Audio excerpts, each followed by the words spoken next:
This podcast contains an English accent that most of our Irish listeners will find offensive. Also, there may be some colourful language that you're going to find less offensive. Now, over to Ryan and Leon. Enjoy the podcast.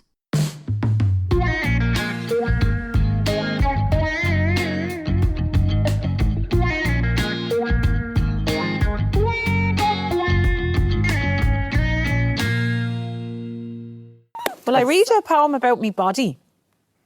Yes, please. Sorry, they're not questions, are they? Sorry, Tommy. Here we go, right? That was an announcement. Yeah, if that was an announcement. That was get ready for this. That was get ready for this. Dear body, I didn't mean what I said about your wobbly bits. I love your stretch marks and your scars and your big droopy tits. I love your round blancmange belly and your 2 boiled ham thighs. I love the crepe paper creases around each of your eyes. I love the pimple that lodges on your forehead for weeks. I love the hair on your toes and the dimples on your bum cheeks.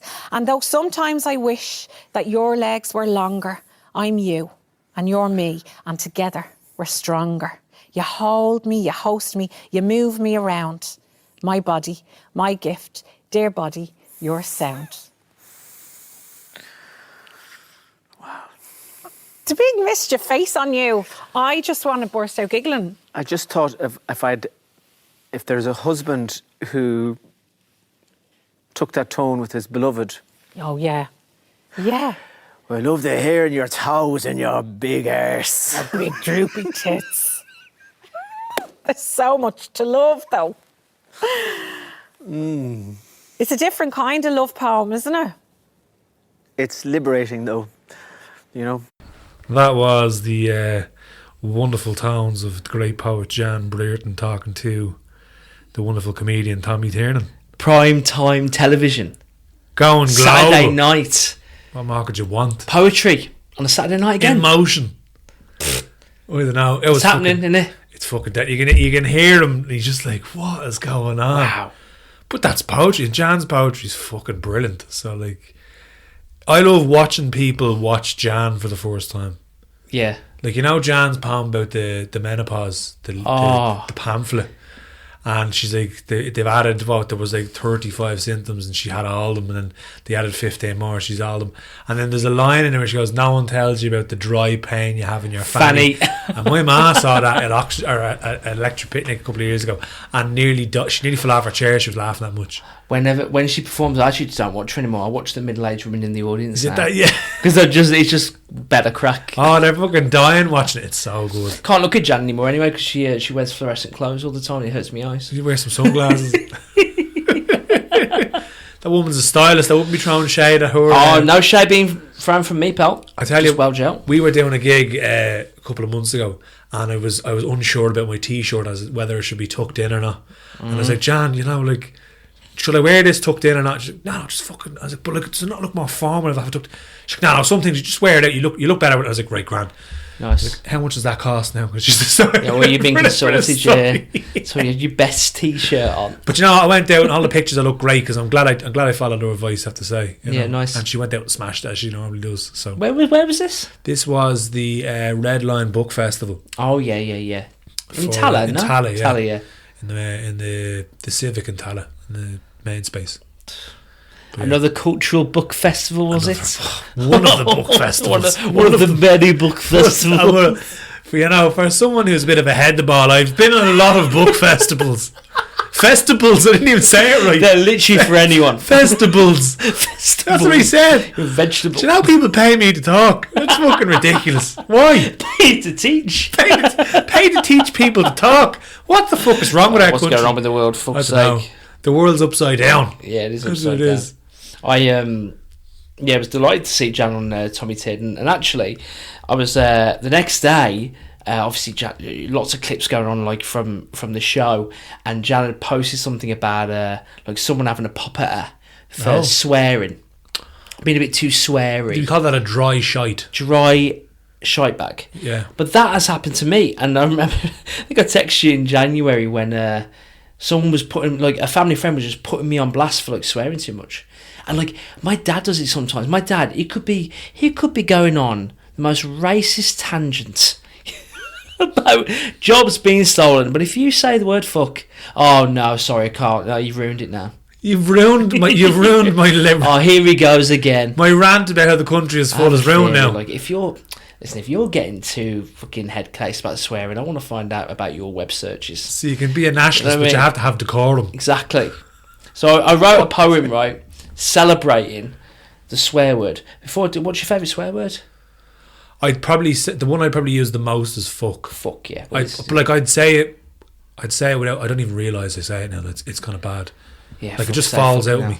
Do you know when you hear someone talking and they don't curse that much, and they say fuck and it just comes out weird? It's like they go like fuck. Like I say, I don't fucking care. fuck, fuck afterwards, and I'm like, why does that sound like you're chewing a bit of marble there or something? It's just a soft fuck, you know. Soft fuck. A soft That's the fuck name of your falls out of next your poetry mouth. collection. A soft fuck. A soft fuck fell out of my mouth. Well, this poem, and I had Sorry, to get it bring it out back of to me. decorum. I had to get it out of me because I was absolutely furious. Because, like, we were talking about pretty interesting stuff, do you know what I mean? But when you're trying to be interesting and you say fucking, someone goes, hang on, and they turn on you, it's like, you don't deserve me chatting here. Like, Well, do you know clearly what I mean? they haven't got something more interesting to say because, you know, they're calling you on your vocabulary. So this is for all of the swearers. The fuckers out Yeah, there. exactly. Yeah. This is called fuck. I love the word fuck. It's that twist of black pepper on that perfect cacio e fucking pepe that squeezes in an extra second on the F after that first bite. Fuck me, that's good. It lives on the tip of every good thing coming my way.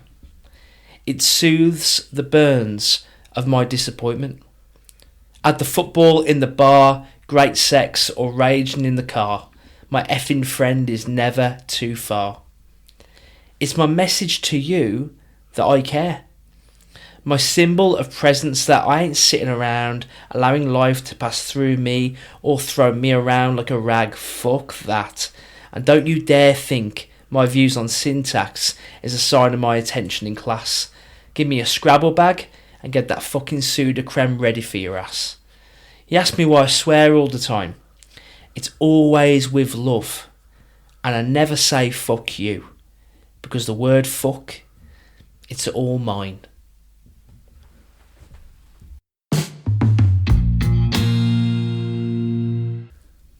That was F-U-C-K by the great poet Ryan Duggins. Fuck. Also known as fuck. Great word. It's a fun word to say. Yeah. And you can also put emphasis on different words. You're saying like, that's great, that's fucking great. Or that's terrible, that's fucking That's terrible. fucking terrible. That's fucking terrible. Sorry, that's fucked.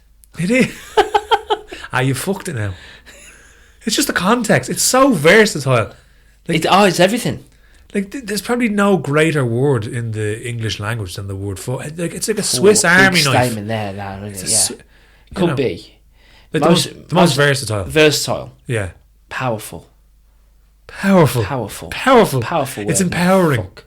Should be cursed. Any words you don't like, swear words that you just like. Obviously, there's a few, but they're not really swear words. Like derogatory, racist slurs. Like they're not You mean swear just words. like But like the Like wanker.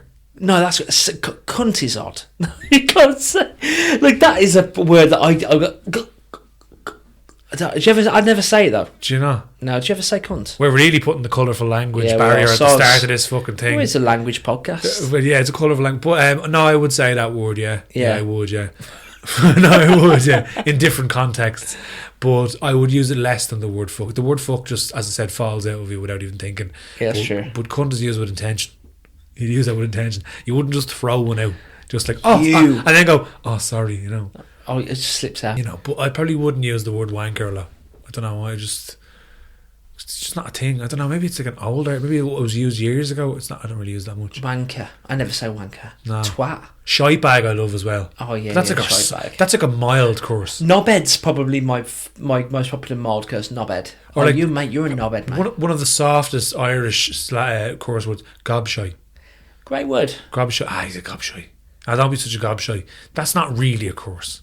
It's got shite at the end of it. If you said shit, people go, oh. But if you go gobshite, it's like, be alright. Lovely. Don't be a gobshite. Don't be a gob. Well, it's a good mantra for Or a life, shite isn't bag. it? Don't be a shite bag. Don't be a bag of shite.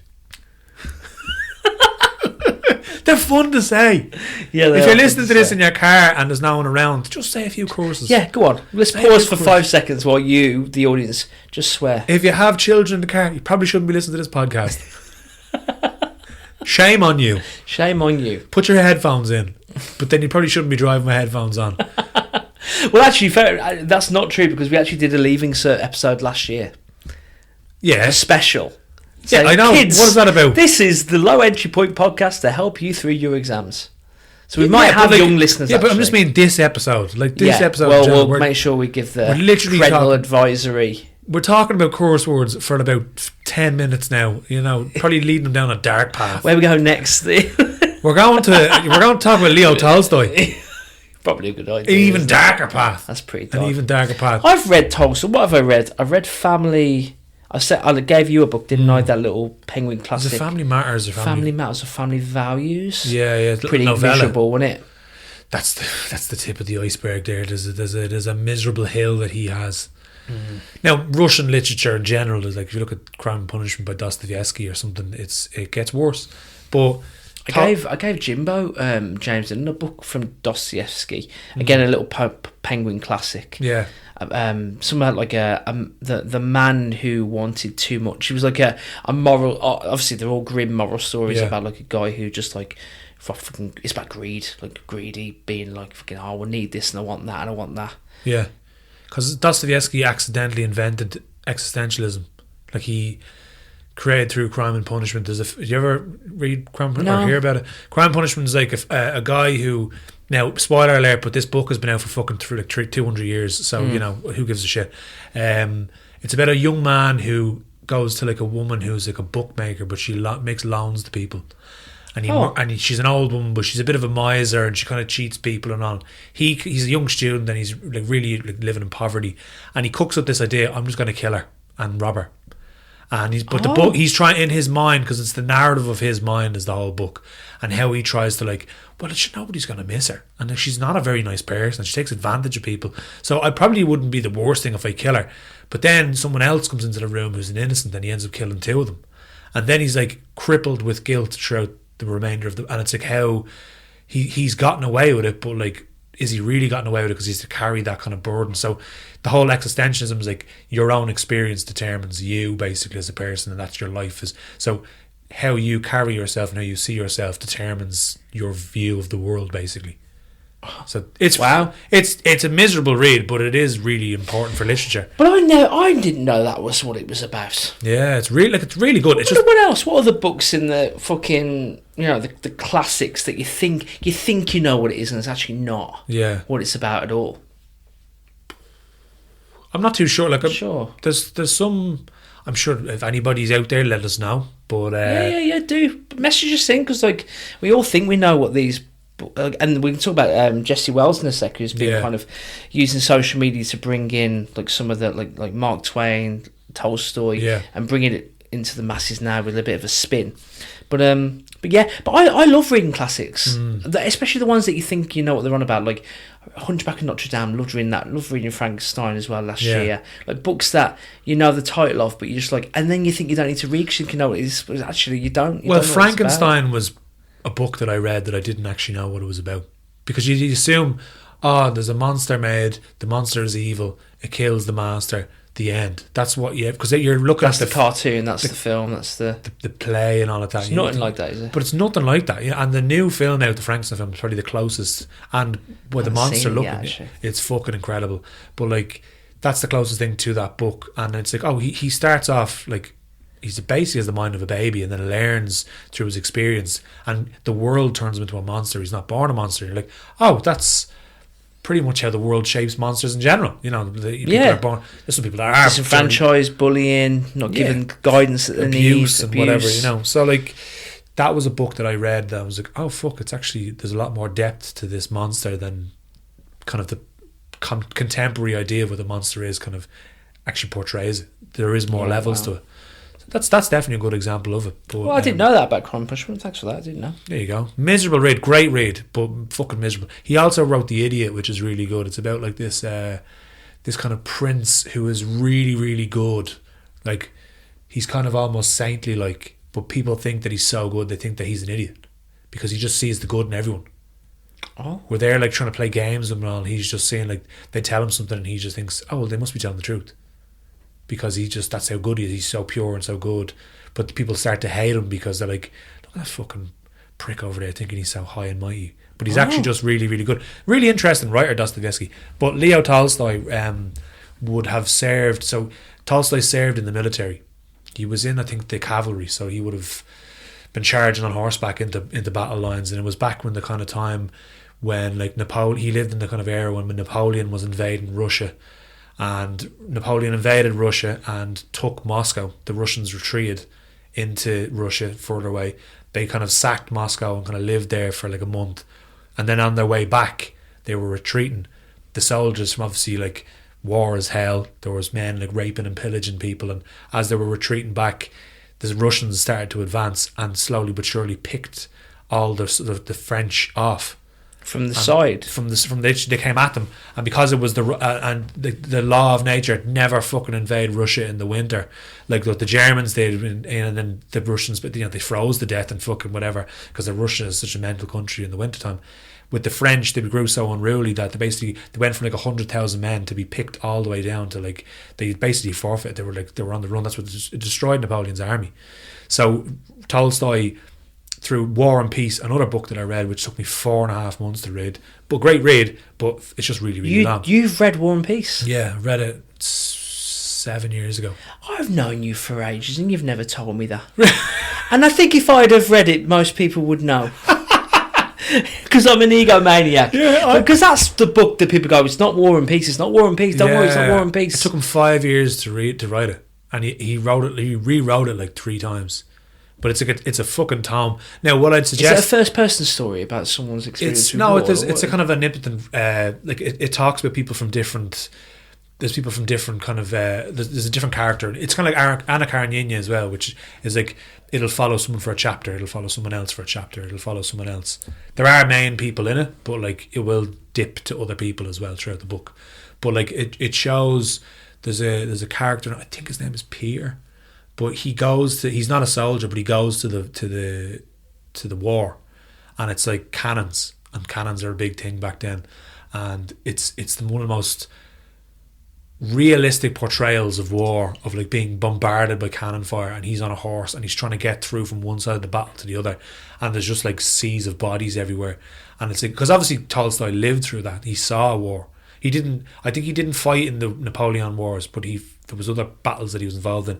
But he like, when he wrote it, it's like, it's fucking mental, like how realistic it is. And even obviously us who live in like fucking 2026, you still think like what it'd be like to ride on horseback and there's fucking cannonballs falling out of the sky. But Jessie Welles, and this mad tangent that I went on into Russian literature. Sorry, I don't think you've ever been this attractive. Well, this is amazing. What are you talking about today? This is mad.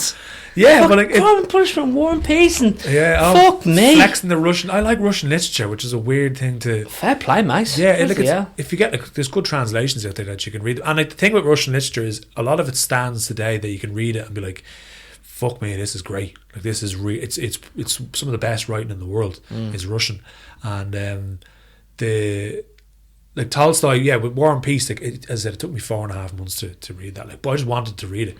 And then Dostoevsky, like, it can be, some of it can be tough, but with War and Peace, if anybody is going to read War and Peace, some of it is in French, because the Russians back then thought it was, if you were part of like the aristocracy, to be considered cultured, you'd have to learn French. They all spoke French, mainly because they didn't want the servants to know what they were talking about, because the servants would be listening. And then they'd be gossiping. And they'd be saying things. So they'd speak French because they knew the peasants wouldn't be able to do that.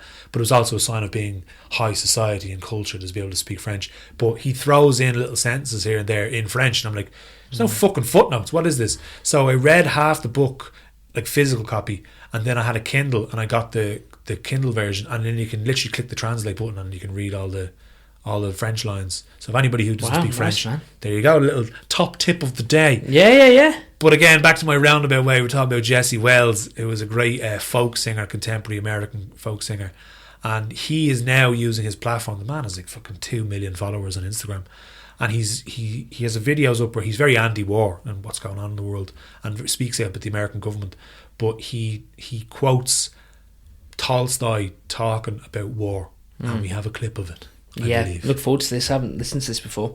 This is Jessie Welles.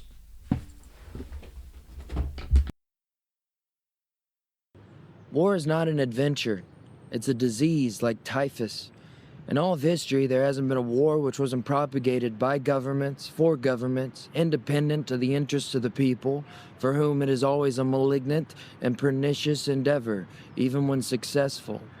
Violence creates something only resembling justice, while distancing men from true justice without violence. Ask any man if nationalism is bad, and he'll reply, yes, bad nationalism is bad, but my nationalism is a good nationalism.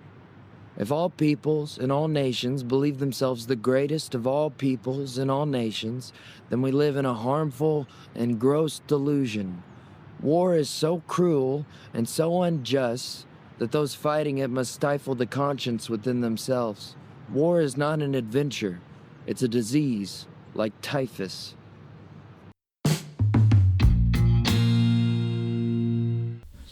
That was Jessie Welles reciting the words of Leo Tolstoy about war.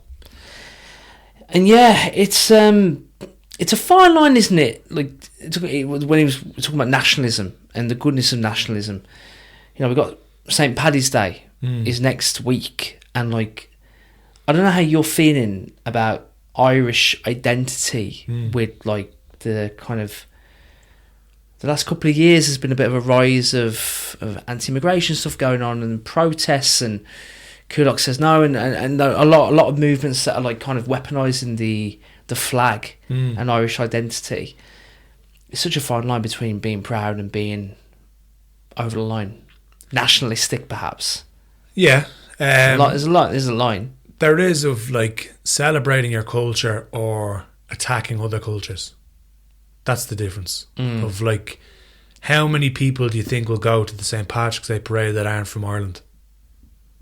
That it'll be a mixture. How many countries across the world put their lights up green?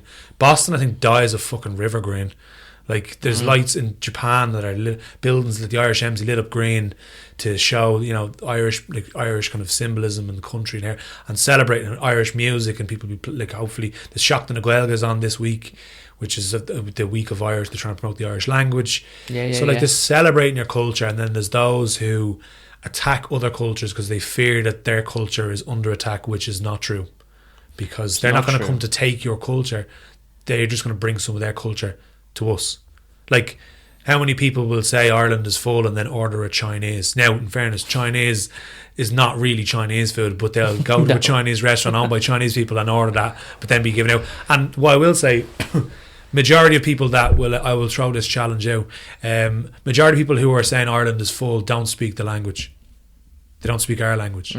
So how can you be a nationalist and be proud of your country when you don't speak its language?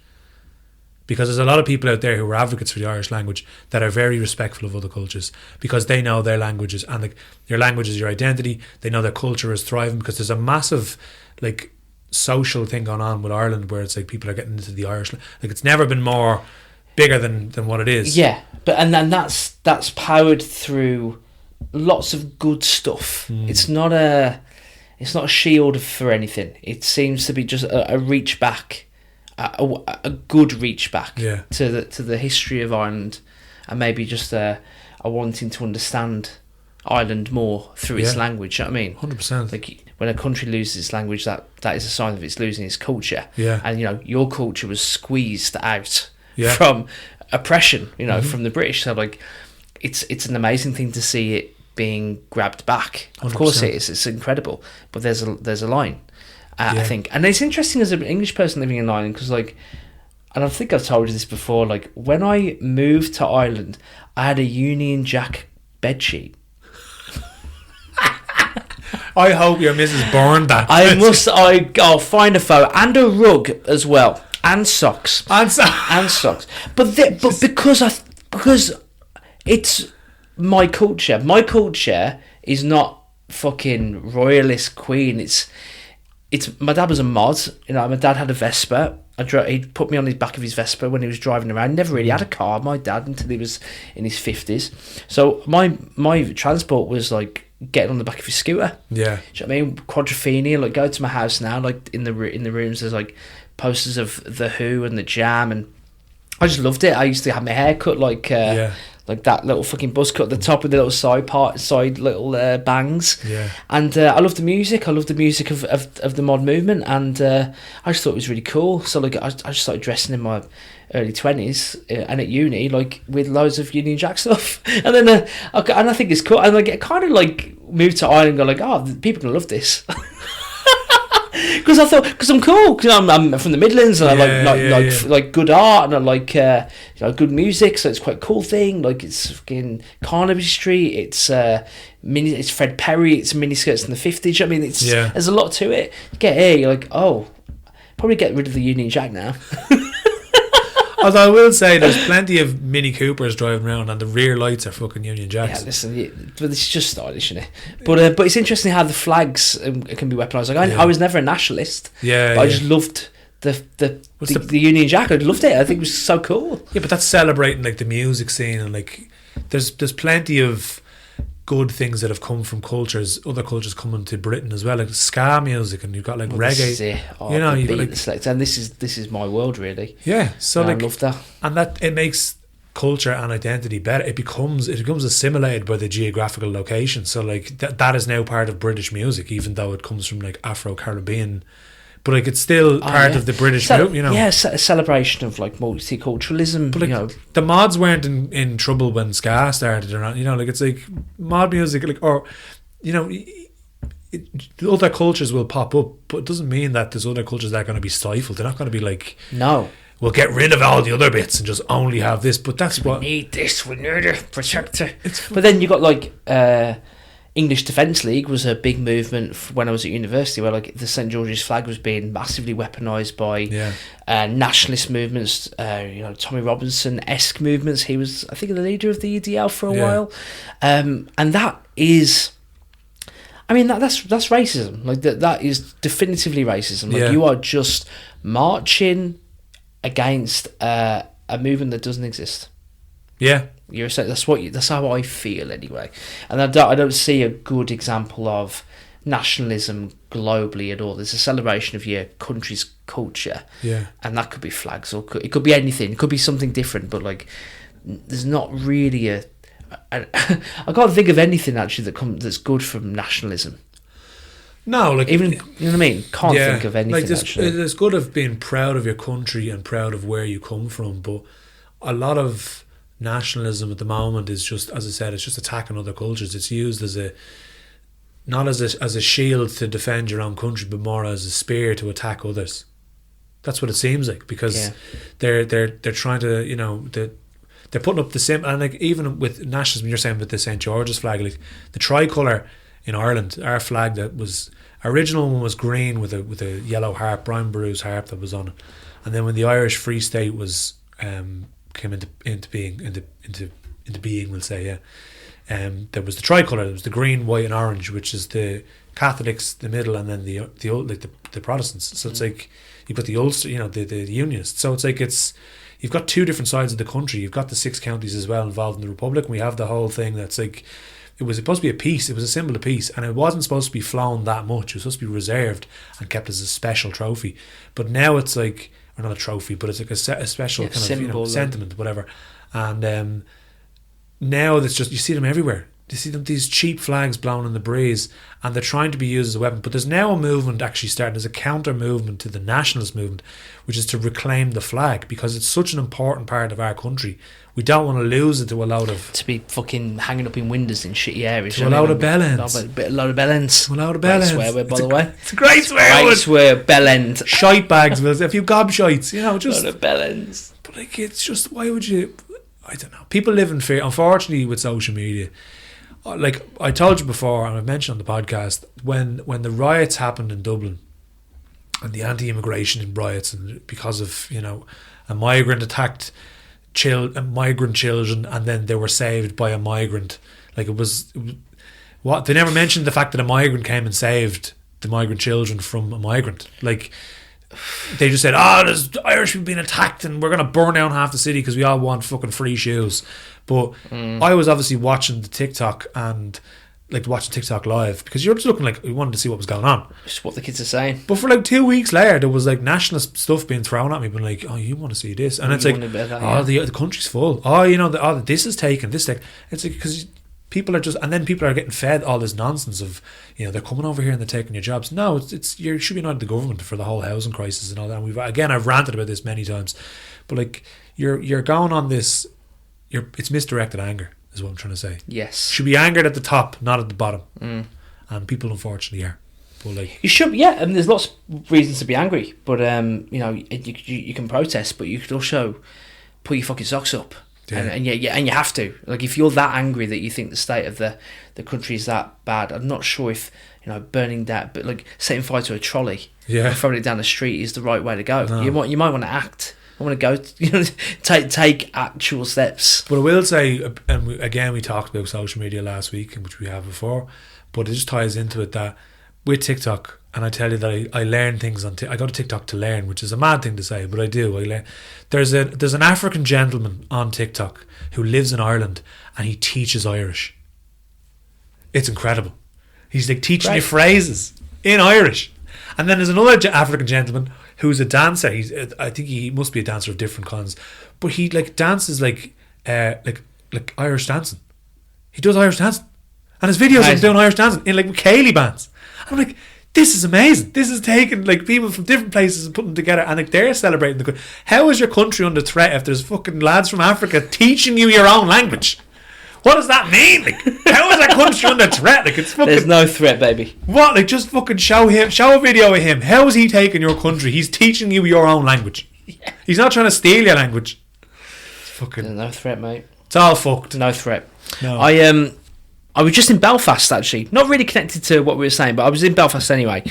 And on my last day, I was like, I'll have a little walk around my new area. I had a new job, joined a new job, went up to meet the team in Belfast. And I was like, I don't know the area. I'm just going to have a little walk. And I wandered up the streets and I found an Oxfam shop. And sometimes we say that poetry follows you around. Went to the Oxfam shop and went straight to the bookshop, back up the bookshelf, had a little look. And I found this, right? This is a collection from Philip Larkin called the Whitsun Weddings. The Whitsun Weddings. We spoke about Philip Larkin before. Love his work. An English poet from the northeast in Hull. And the last time I was in Belfast, had a tough time because I was on a work trip again. It was the only other time I've been for work, and I was told that my granddad had passed. Yeah. And I literally left a conference in my other life of working for the man. Left the conference and was told that my granddad had passed, and it was really sudden. It was like a 2-day drop, and it's very sad. I was very sad, and I was sitting in the train station in Belfast at the time, getting quite upset. And I was in that same train station today, Grand Central in Belfast, again quite in the fields. Got on the train and I opened this book and I started reading the poems. And there is a poem in this book, because what people don't tell you about your grandparents leaving is you have to be there for your mum or your dad as they go through the awful process of clearing out the house and visiting the house and having to go there and spend a lot of time there as like a skeleton gaff. And like, it's very, I've been back to my grandparents' house. It's still not been sold, so like it's still being visited by my mum and her sister, and it's not easy. It's a not easy experience. And I read this poem, and it's called "Home Is So Sad." I was like reading it, and it's only a short one, but I want to get you to read it. And it was just and like poetry can articulate the things we haven't quite figured out. This did this for me today, and I was like, and there was got a bit of closure. I was like, oh, you know what? Maybe I think about poetry. Like, it doesn't have to be that positive. And as long as it's showing you something that you don't quite get, or you can see someone's going through something you've gone through, Do you know what I mean? It doesn't have to all be positive, but as long as it can resonate with you. So, Leon, give us this poem, mate. Give us a read of this. Home is so sad. It stays as it was left, shaped to the comfort of the last to go, as if to win them back instead, bereft. Of anyone to please, it withers so. Having no heart to put aside the theft and turn again to what it started as. A joyous shot at how things ought to be. Long fallen wide. You can see how it was. Look at the pictures and the cutlery.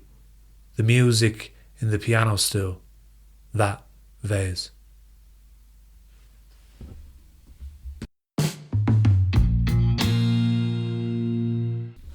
That was Home is So Sad by Philip Larkin, taken from the collection The Whitsun Weddings. And it's that line, like, shaped to the comfort of the last to go, as if to win them back. Yeah. And there's no other way of saying it. It's almost like the house, because when I go in there now, it's almost like the house is willing them to return in a weird way, like because and also the things that have gone from it almost feel like they've gone up with them. Do you know what I mean? My granddad passed maybe 3 months after my nan, maybe a little longer, like 4 months after my nan passed, and like it wasn't a great lifestyle, because like you've been with each other for like their entire lives, so and I see them both in their armchairs, with the photos and their little bits and pieces and their like ornaments. And they just had these like little Bassett's original figurines, like the Licorice brand, bric-a-brac, and it's all gone. It's all gone. It's almost like they took it with them. So it's like the house is screaming for it to come back. The bric-a-brac, essentially. You know what I mean? I was having this conversation with Leanne. I think it was yesterday, and I was saying that I had a dream about my grandmother's house, but I was raised in my grandmother's house for the first 11 years of my life. It was my home, and when my grandmother passed, my granny got sick. She ended up living in my mum's house. My mum got a house when I was 11. We moved out there to Lusk, and my granny lived with her until she passed away. But the house always kind of stayed the same while it was in our possession. Right. And then when it was sold, it was bought by a fella, and he obviously renovated it because it was a house that was in the 70s. But I had a dream the other night that for some reason the fella who owns it, and it's just him in the house, he'd gotten sick and was selling the house. But the house was like, for some weird reason, he'd put another roof over the roof. Right? Oh. Which is weird. It was like, imagine like a massive roof. It was like, imagine like a big tarp, but it was a suspended roof. I don't know, it was very strange. And when I walked into the box room, like the one we had, like we're in now, the wall was missing, and I could see into her room, which is the room beside it, but I could see this fake roof, and the house looked like it was kind of falling down. And part of me was thinking, if he sells his house, it'd be really cheap. I'd be able to afford it, and I could buy the house back. But then I was thinking, when I woke up, I was like, that's a fucking mad dream. But I was having this conversation with Leanne. I said, like, I now wouldn't want to live in that house because he has changed so much. So much. The house I have in my mind that I lived in doesn't exist anymore. But also, I would be worried that if I was to live back in that house, the house that I have in my mind would disappear. Because it might. Because the house that I have, clearly, I know exactly what carpet when you walk in. I know the lino on the floor in the kitchen. I know the red carpet from the dining room that was into the sitting room. And I said, like, and I know going up the stairs. I know the dresser on the top of the stairs, which is actually now in my caravan. So all these different pieces that I have. Oh, right, okay. The plaster on the wall, it was like this fucking mental. It was like lumpy plaster. That was the style back then. That doesn't exist anymore. It's different. So like the whole house, the back garden is completely different. So like that, I'm worried that the house I have and the memory that I have would be all gone because it probably would go. You know, because that's the good thing about being a human is we're forward thinking. Do you know what I mean? That's the weird thing about grief, because like it'll come at you when you least expect it, because the majority of the time you're not thinking about it because that's not the way you're built. Yeah, which is great thing, but like you'll just be hit by it. And the same with that house. Like, and I hope I never have to drive down that street again. Yeah. So I know it's just a weird thing to think, but like, I think we all, with our nan and granddads, we remember the car journeys because obviously our parents are driving us in. So like, I remember just the roads and like turning into this road and like parking up at this drive, and there's no other reason for me to ever go down that street. Do you know what I mean? And I hope I never do have to. Yeah. The mad thing is that, like, my grandmother's sister lives next door to that house. Oh, right, okay. And they would have lived next door to each other. Oh, wow. They bought houses at the same time, bought the house next door. Wow. And would have shouted to each other over the back wall. And then where the caravan park that we have for the summer, like the mobile homes, they would have had, again, next door neighbours. So the caravan I now have is next door to her sister, who's 89 years of age. And she's my neighbour, and she listens to Radio 1 blaring full blast, and I love it because it's like almost like a comfort thing. Of course, it's I know when they're in that they have when I hear radio, when I watch, I can hear the news being. I know exactly what they're fucking listening to, and I know what they're watching on the telly because they have a full blast. But it's great because I'm like, I just be sitting there eating my dinner with the television off, and I'm just watching there, and I can hear it. Because I can look through nice, my windows and they're sitting. I'm like, oh yeah, I watch the news. What's on it? I'm just watching from the different fucking. The things we rely on, you know what I mean? I wanted you to I gave you this book, didn't I? I found it in the charity shop as well. Charity shop's so good for this sort of thing. You'll just see gems, and this is a collection from, and it's interesting because, like, we all know the name, don't we, Charles Bukowski, but I can't tell you for fact if I'd read any of him. Really? I just knew what he represented. I knew he represented... He's a miserable bastard. Well, like rough, like lower class America. Do you know what I mean? Like down and out stuff, drinking in bars. I know what he represented. Single stay hotels and stuff. Yeah, but I don't think I ever really read his stuff. And then, obviously for the podcast you do, because like we read the poems, and then that was one of his... Yeah, this is called Notes of a Dirty Old Man by Charles Bukowski, and it's a collection of his articles that have been published over the years. And he was a columnist for an underground LA newspaper. So these are basically just... But there's like a line, where does it? So in his introduction, he talks about kind of what happened, and he basically says, I'm just going to try to find it. He was like, I basically just sat down, with notes, which is this one. He just sat down with a beer and hit the typewriter on a Friday and Saturday, and they just came out, like it just fell out of him. He'd just sit down with a beer and the words would come. He never really planned what he was going to say. He'd just sit down, crack open a beer, and just start writing about anything. Yeah, and they're all fucking mental. A lot of it is gonzo journalism as well. Yeah, you know I mean, the Hunter S. Thompson kind of similar buzz. Like there's one where like he meets Jack Kerouac's son, but you don't know if he actually did or not. He could just be talking shite. And then there's one where he talks about a man in army fatigues giving out about Robert Kennedy, and I'm like, I think that's Hunter S. Thompson. I don't know if he's referencing Hunter S. Thompson in this because they lived around the same time. So like he writes under a few pseudonyms as well, doesn't he? So like it's not always him. So like, but there's one here. You asked me to read this. So for anybody that, but none of them are titled. It's just there's literally just simply a line. A line. And it took me a second to realise that this is a completely different story. Like it's not. So this is it's about him kind of being in like a on the session basically for like 2 days without sleeping. So it's a bit mad. So just buckle up. Strap yourself in.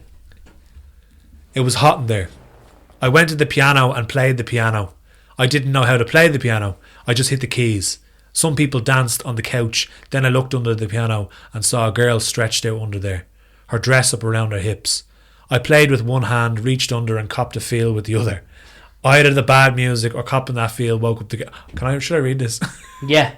Please keep going. But it's just mad. This is published. You know? This is published in a newspaper. You know what I mean? I looked under the piano and saw a girl stretched out under there, her dress up around her hips. I played with one hand, reached under and copped a feel with the other. Either the bad music or copping that feel woke up the girl. She climbed out from under the piano. The people stopped dancing on the couch. I made it to the couch and slept for 15 minutes. I hadn't slept for 2 nights and 2 days. It was hot in there, hot. When I awakened, I vomited in a coffee cup. Then that was full, and I had to let go on the couch. Somebody brought a large pot just in time. I let it go. Sour. Everything was sour. I got up and walked into the bathroom. 2 guys were in there naked. One of them had shaving cream and a brush and was lathering up the other guy's cock and balls. Listen, I've got to take a shit, I told him. Go ahead, said the guy being lathered. We ain't bothering you. I went ahead and sat down. The guy with the brush said to the guy being lathered, I hear Simpson got fired from Club 86. KPFK, said the other guy. They can more people than Douglas Aircraft. Sears, Roebuck and Thrifty Drugs combined One wrong word, one sentence out of line with their pre-baked conceptions of humanity, politics, art, so forth, and you've had it. The only safe guy on KPFK is Elliot Mintz. He's like a kid's toy accordion. No matter how you squeeze him, you get the same sound. Now go ahead, said the guy with the brush. Go ahead what? Rub your dick until it gets hard. I dropped a big one. Jesus, said the guy with the brush. But he no longer had the brush. He'd thrown it in the sink. Jesus what, said the other guy. You got a head on that thing like a mallet. I had an accident once. It caused it. I wish I could have an accident that way. I dropped another one. Now go ahead. Go ahead what? Bend way back and slip it up between your legs. Like this? Yeah. Now what? Bring your belly down. Slide it. Back and forth. Make your legs tight. That's it. See, you'll never need another woman. Oh, Harry, it ain't like pussy. What are you giving me? You're giving me a lot of shit. I can't fucking read this. Keep going. This is fucking You've mental. gone halfway. They're fucking mental. Come on. Why are we reading this on the fucking It's unbelievable. Oh, Harry, it ain't like pussy. What are you giving me? You're giving me a lot of shit. It just takes practice. You'll see. I wiped, flushed and got out of there. I went to the refrigerator and got another can of beer. I got 2 cans of beer, opened them both and began on the first one. I figured that I was someplace in North Hollywood. I sat across from some guy with a red tin helmet on and a 2-foot beard. He'd been brilliant for a couple of nights, but was coming down off the speed and was out of speed. But he hadn't hit the sleep stage yet, just the sad and vacant stage. Just maybe hoping for the joint, but nobody was showing anything. Big Jack, I said. Bukowski. You owe me $40, said Big Jack. Listen, Jack, I have this idea that I gave you $20 the other night. I really have this idea. I remember this 20, but you don't remember, do you, Bukowski? Because you were drunk, Bukowski. That's why you don't remember. Big Jack had this thing against drunks.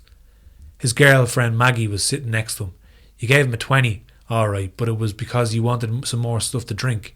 We went out and got you some stuff and brought you the change. All right, but where are we? North Hollywood? No, Pasadena. Pasadena? I don't believe it. I have been watching these people go behind this big curtain. Some of them came out in 10 or 20 minutes. Some of them never came out. It had been going on for 48 hours. I finished the second beer, got up, pulled the curtain back and went in there. It was very dark in there, but I smelled grass and ass. I stood there and let my eyes adjust. It was mostly guys licking assholes, reaming, sucking. It was not for me. I was square. I was like the men's gym after everybody had worked out on the parallel bars and the sour smell of semen. I gagged. A light-coloured Negro came up to me. Hey, you're Charles Bukowski, aren't you? Yeah, I said. Wow, this is the thrill of my life. I read Crucifix in a Dead Hand. I consider you the greatest since Verlaine. Verlaine? Yeah, Verlaine. He reached out and cupped the handler on my balls. I took his hand away. What's the matter, he asked. Not just yet, baby. I'm looking for a friend. Oh, sorry. He walked on off. I kept looking around and was just about ready to leave when I noticed a woman kind of leaning against the far corner. She had her legs open but seemed rather dazed. I walked on over and looked at her. I dropped my pants and shorts. She looked all right. I put the thing in. I put in what I had. Oh, she said, it's good. You're so curved, like a gaff. Accident I had when I was a child, something with the tricycle. Ooh. I was just going good when something rammed into the cheeks of my ass. I saw flashes before my eyes. Hey, what the hell? I reached and pulled the thing out. I was standing there with this guy's... Yeah. Keep going. No, what are you doing? What are you... Penguin Classics published this. Relax. I was just going... What the hell? I reached and pulled the thing out. I was standing there with this guy's thing on my hand. What do you think you're doing, buddy? I asked him. Listen, friend, he said, this whole game is just one big deck of cards. If you want to get into the game, you have to take whatever comes up in the shuffle. I pulled up my shorts and pants and got out of there. Big Jack and Maggie were gone. A couple of people were passed out on the floor. I went and got another beer, drank that and walked outside. The sunlight hit me like a squad car with the red lights on. I found my short pushed into somebody else's driveway with a parking ticket on it. But there was still room to get out of the driveway. Everybody knew just how far to go. It was nice. I stopped at the Standard station and the man told me how to get on the Pasadena freeway. I made it home, sweating, biting my lips to stay awake. There was a letter in the mailbox from my ex-wife in Arizona. I know you get lonely and depressed. When you do, you ought to go to the bridge. I think that you would like these people, or some of them. Anyhow, or you ought to go to the poetry readings at the Unitarian Church. I let the water run into the bathtub good and hot. I undressed, found a beer, drank half, set the can on the ledge and got into the tub, took the lather and the brush and began dabbing at the string and knobs.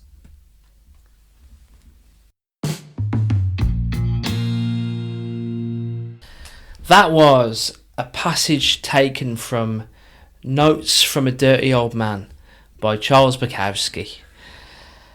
I just want everyone to know that I tried to stop reading that about 4 times. Yeah, I'm actually going to leave all of the times you almost stopped reading in the recording because it's funny. It's funny, mate. But like, It's hard to explain. But do you not feel like alive now after listening to reading that? Like, do you not feel like some energy? I feel like I want to have a fucking shower after reading that. That's what I feel. But you don't like feel lulled, do you? Like when I just think his language is so direct and poignant that it gives you an energy that makes you want to do stuff. I don't know. It's hard to explain. His rhythm is very like ba ba ba ba ba ba. It's all in your face. It's like Hemingway's a bit like that, isn't it? Like, yeah, I do this, I did this. This is what happened. And I think if you read things like that, when you don't have to work, but like you're just being told what's going on, told this is what's going on, and and language obviously is really fucking sweary and stuff, and it's pretty gruesome. You just feel a bit alive, like you just feel like your blood is pumping through your veins. It's also fucking mayhem. Like there's times when like I read that book, you couldn't read 100 pages in one go over. Oh God, no! You have to kind of give read up in humanity. You read it and put it down, and read it and put it down. Like you can't read that as one go because you're like, now some of them are like funny, and some of them are. He's obviously like just depicting a caricature of Bukowski, of his life, of him being this horrible person, kind of going around, because like he does write love like really well and like treats women with respect throughout it, and you know when he's talking about it, but he also depicts himself as a misogynistic bastard as well, and a drunk and like a gambling addict. There's one about like going to like the races, and they reckon the race course fixed the fucking betting odds, and there's nearly a riot in the street and all, and they nearly burned down the whole races. But like he does, you never know what he's going to say next. Yeah, that's what kind of keeps you engaged. That's probably what keeps you alert. You're kind of like, where does this go? Like he could be, you know, it's fucking nuts. But anyway, anyone that listens to that was don't blame us, man. Though you can blame me. You can blame me if you He's want. Like fucking Penguin Classics, man. Penguin Classics. You have to keep reading. Listen, it's my journalistic duty. Fucking Random House probably publishes. In fairness, though, there's probably middle-aged women listening to leading sex therapist podcasts out there. People have mad fetishes. Exactly. So I'd say a Charles Bukowski short story is probably the worst thing they've listened to today. Yeah, exactly. Now listen to my sex therapist ghost me or whatever it is. Is that what it's called? Yeah, that is what it's called. Yeah. Listen to that for 10 minutes. You'd be grand. Yes. Speaking of wild women. Speaking of sex therapists. Yeah, exactly. We've got the return of our of the third member of our podcast, the Agony Aunt. The third member, yeah, the most valuable member. Yeah, definitely the most valuable. The glue that keeps us all together. Yeah, that keeps the machine ticking over. Has come back from the wastes. She has come back from the battlefield that is literature. Yeah, and I went down to the public library. I went down to the public library to go see what the battleground, and there she was, standing amongst the battle-stained shelves of Clondalkin Library. I've never been there, but you know, it could be a lovely library. Yeah. But in this particular instance, it was battle-stained. There was charred remains of books. She's standing there, fucking in a full metal jacket style, gun belt on, game on, fucking cigarette. Black cigarette. She was. She actually lit it. Sorry. She was smoking a cigar. She was, yeah. She fucking, one of the burning pages that were the burning books, she lit a cigar off it. Yeah, because I said to her, I was like, look, you know, you need to make peace now. This is peace times. You need to make peace for people rather than, you know, burning things down. We have a problem. And she was like, what is it? I'll solve it. Let's lock and load. So the problem is, hi lads, long story short, I've got a chronic health issue that affects my sleep and energy levels. So I'm tired and not myself most days. I don't really mind how this affects my day job, but one thing that worries me is that I never feel up for writing anymore. I'm worried I'm losing my creativity. So she put the guns back in the holster She'd actually written a poem on a bullet. Did she? She'd written an entire poem on a bullet, on a Full Metal Jacket bullet. Fuck me. And she presented it to that. me. And I was like, how'd you get the time? Through burning down books and waging war of words. A war of words. That's what she was waging. She was waging a war of words. She was having time to engrave an entire poem on a bullet, which you're going to read off. Well, now. she did, and she done well to do it. This is from the Agony Aunt, and it's called Tired of Being Tired. I've an affliction that is wearing me down, caused by a health condition which I've recently found. Zaps me of my energy, my get up and go. It's grand for the day job, but it consistently breaks my flow of creativity, something I cherish and adore, but I'm constantly tired and I can't take much more. Of writing nothing, it all seems too big. It's like building a well with only a shovel to dig. But I have to remind myself, when it all feels too much, it just takes one little line after another, and that's simply enough.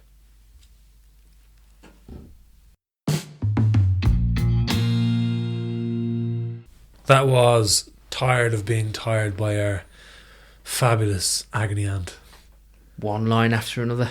That's it, one day at a time, just one line, and you got yourself a motherfucking Greek epic poem. Yeah, there you go. Just taking little steps. You don't need to write a whole manuscript in one day. Just little bits here and there. Keep chipping away. It's a vicious cycle, isn't it? Because the longer you don't, the worse you feel. Even if you don't have a chronic illness, like even me, like the longer I go, the longer I don't really want to. So it's kind of like it doesn't end. But as soon as you do, as soon as you write the poem, as soon as you get something out. Are you familiar with the artist Jelly Roll? Yeah. Do you know he's lost like 300 pounds? Yeah, I do know that. Yeah. So he was doing a podcast recently that I was listening to, and he it's really inspiring. It's beautiful, and he's basically just got on the air to talk about how for other people to lose weight, and he's trying to help people that are also of that size, and trying to coach them through. But he said something in a quote, and he was like, people always overestimate what they can do in a month, but they underestimate what they can do in a year. So it's like, well, interesting. They think like, in a month I'll have a 6-pack, which is ridiculous because to get one of them nobody has them. They're ridiculous. They're all painted on. But in a year, if you're doing small steps of small increments, you can change your life in a year. And people don't, for sure, man. Yeah, 100% you can. But people don't give themselves a year to do something, but they give themselves a month. I'll try it for a month, and it didn't fucking work, I'm not going to do it. Whereas if you just try small change for a year, little things, little walk every day, or write a paragraph a day every day for a year, that's 365 paragraphs. That's a long. It's true, man. It's a long bit. Yeah. Yeah, absolutely, bro. And listen, that listener, these are all anonymous, but if you need someone to hold you accountable, then count us in. If you want to email us in, whatever you're writing, just to make sure you do go. We're always here. And also as well to that listener, if you did listen to the previous short story, I apologise for having to listen to that short story. A gun was pointed at me. Yeah, it was, to be fair. A gun of words. It was funny though to listen. Yeah. Got a world exclusive here. Oh. We've got a unreleased track from Throwing Snow and Daragh Fleming. Oh, the Daragh Fleming. Yeah, the Daragh Fleming. The Daragh Fleming. The Late Late Show's very own Daragh Fleming. So we're going to end the show with The Welfare of Forgotten Things by Daragh Fleming and Ross from Throwing Snow. Leon, thanks for your time, mate. Always a pleasure, never to show Ryan, baby. Maybe go and take a shower. I fucking need a bleeding chemical bath after that. See you later. See you later. I spend most of every day at home, on my own, face and brain melted. I'm in a zone, but not the zone where people do productive things. I worry more about the welfare of forgotten things. Like the spiders in the porch spinning rings of web just to try and stay fed. I named the newest one Brendan. Or that one person from 10 years ago who I'm convinced doesn't like me anymore because I noticed they'd unfollowed me and I felt a bit hurt by that. And the more I succumb to this modern life, the more I fear some light has died. I spend all my well-earned brain worrying about things I cannot change, worrying about things that would seem so strange to a human being lost in time. Spending every spare minute I find glued to a screen. And they said, but there's so much world to see. Yeah, there's even more TV. My mind keeps chasing itself. ADHD is the dog in its tail of mental health. I keep waiting for emails to find me well. I keep waiting for ice to freeze in hell. I am now the age I thought an adult was when I was 8 years old. And I still have no idea what I'm doing. Honestly, I have no idea what I'm doing. And the more I give into this modern world, the more my sense of self unfurls. Should probably have it all sewn up, act like a grown-up, swap out the beer for a Sedona, beg for forgiveness like it's Misha Bronock. And all these thoughts come the minute I pick up my phone. Pick up my phone. All these thoughts come the second I'm on my own. I'm on my own.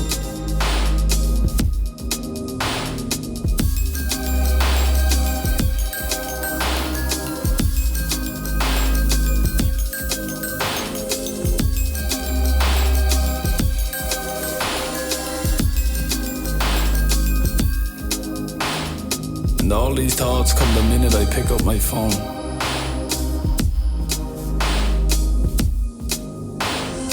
All these thoughts come the second I'm on my own.